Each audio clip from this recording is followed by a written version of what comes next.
আসসালামু আলাইকুম। বরাবরের মতন চলে আসলাম আরেকটি রেসিপি নিয়ে। আজকের রেসিপিটি আমি তৈরি করে দেখাবো টমিয়ম স্যুপ। তো আপনারা দেখছেন আমি এইখানে 2 কাপ পানি ঢেলে দিলাম এবং তার আগে যে আমার প্রস্তুত প্রণালীগুলি ছিল একটু সমস্যার কারণে দেখাতে পারিনি, তবে আমি বলে দিচ্ছি। আমি এইখানে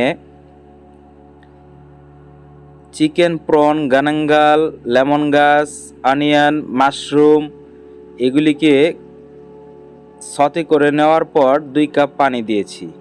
পরবর্তীতে যেই ইনগ্রিডিয়েন্টগুলি এখানে আমি ব্যবহার করেছি সেগুলি আপনাদেরকে আমি পার্ট টু পার্ট বলে দেব।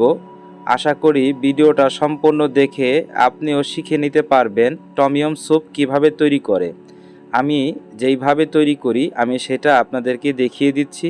আশা করি ভিডিওটি এবং রেসিপিটি আপনাদের ভালো লাগবে।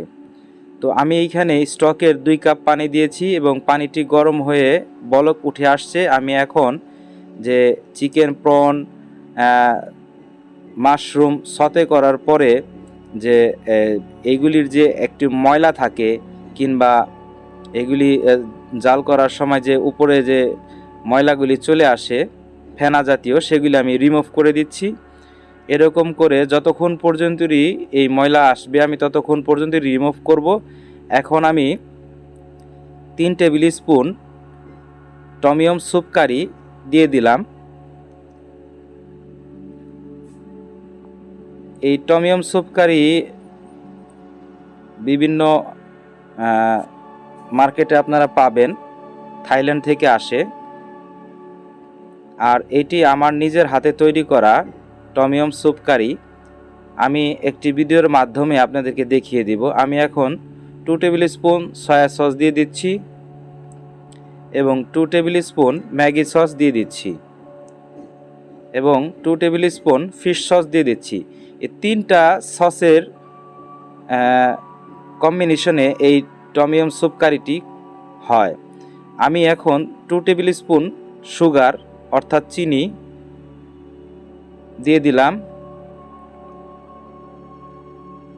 হাফ টি স্পুন সল্ট অর্থাৎ লবণ দিয়ে দিলাম।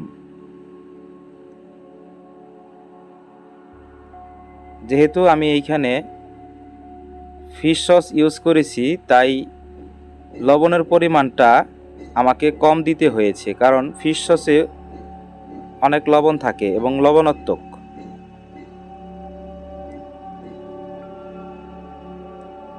এখন আমি কোকোনাট মিল্ক দিয়ে দেব।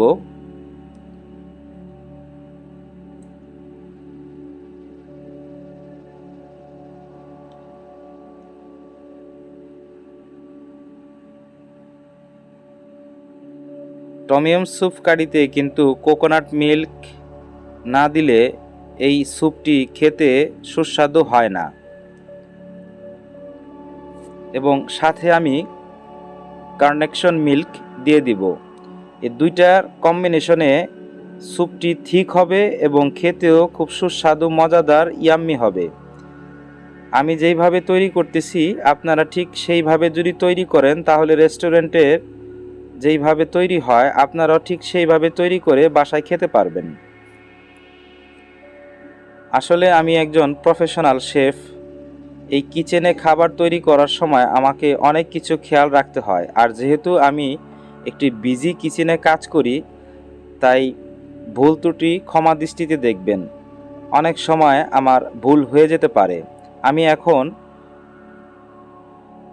1 টেবিল স্পুন লেমন জুস দিয়ে দিলাম।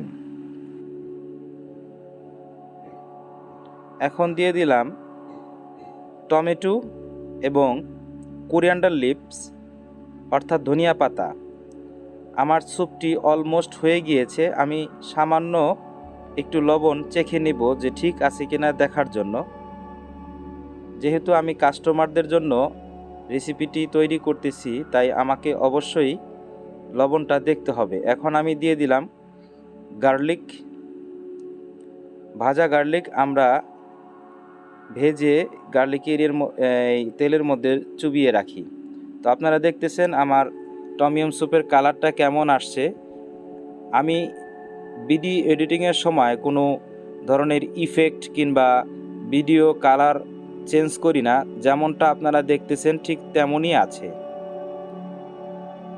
আমি যে স্যুপটি তৈরি করেছি এই স্যুপটি পার্সেল অর্ডার ছিল। আমি এখন পার্সেল বক্সের মধ্যে স্যুপটি ঢেলে দিচ্ছি। হয়তোবা এটা আমি যদি হটপটে ঢালতাম তাহলে দেখতে আরও অনেক সুন্দর গর্জিয়াস লাগতো।